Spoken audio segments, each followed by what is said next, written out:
Well, as far as these new ventures are concerned, the new Zaibatsus were far more progressive. Well, I'm talking to yourself in this topic about the Zaibatsus that was really closer vertical enterprise that was used by the government of Japanese to use their as a trust mechanism to enforce their industry in the post-war period. No, it was in fact in those years, and it's very interesting because previously during 1929, the Japanese government had implemented financial vertically integrated business conglomerates cartels, or more notably people like Zaibatsu, is which four companies control Japanese manufacturers' monopoly. And one of those was Mitsubishi, Sumoto, Mitsui, and Yasuda were the prominent ones. As a result of firms' control, in 1937, one-third of Japan's foreign trade revenues and one-third of bank and stock market deposits and placements. And most of that, Japan's heavy industry, because we were in this part in a war period in which these manufacturers just were letting by yourself using all these resources to produce guns. And well, most of the Japanese heavy industry in Japan's shipbuilding manufacturing, just taking all this into consideration, one should emphasize the rise of the military to power which plotted China's Japanese invasion, such as the Manchurian Incident of 1931, and likewise due to their military hegemony, Japanese diplomatic corps signed a tripartite pact between Italy and Germany in 1940 as omen of the Second World War. It is worth mentioning that the United States government imposed sanctions, and such as the oil embargo against Japan, which is the short-term effect of 90% of its industry on the same scale. Imports from the U.S. were significantly affected, accounting for 34 Japanese imports. But most important about that is supposedly the reasons of the new Zaibatsus were more active in newly developed industries in terms of the loose structure of the family trees in the former group. The new Zaibatsu was not a class as the old one. In having class meaning to self like will not have a sufficiently large capital, and nevertheless the problem of the leadership of all Zaibatsu still remains.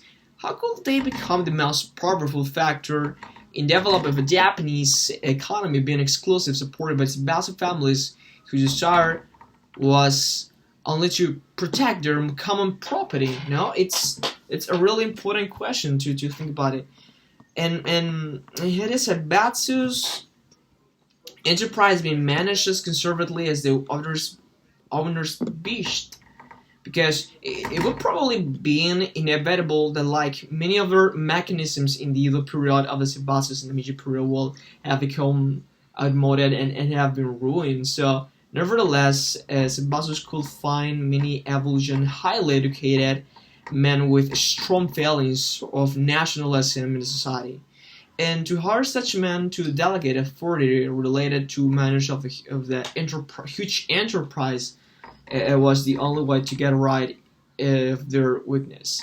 And according to this paper, just written by Yoshio Katsura, the role that these references about the role of one Sogo Shosha in Japanese industrialization, that was one period of industrialization and structural reforms in Japan. He said that the way in which the Zaibatsus choose leadership, as well as making rapid progress in the course of economic development in pre-war Japan, can largely be explained in this context.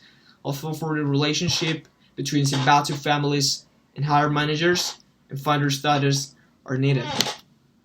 It's very important to know about that, and really interesting what we're saying, because in 1881 Mitsubishi acquired the Takashima coal mine from Soshiro Goto, one of the most influential politicians of the time, and mortgaged his property. So then in 1887, Mitsubishi purchased the government-owned Nagagashi shipyard. And this shipyard is which they had been leasing for 3 years.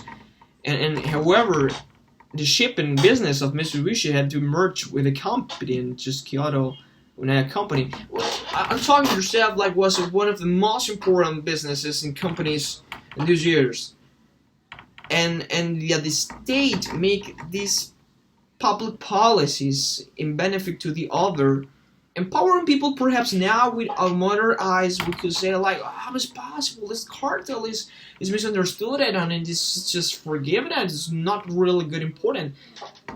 But this year several competitions and several quantitative studies and based on evidence show us that have positive repercussions in these years.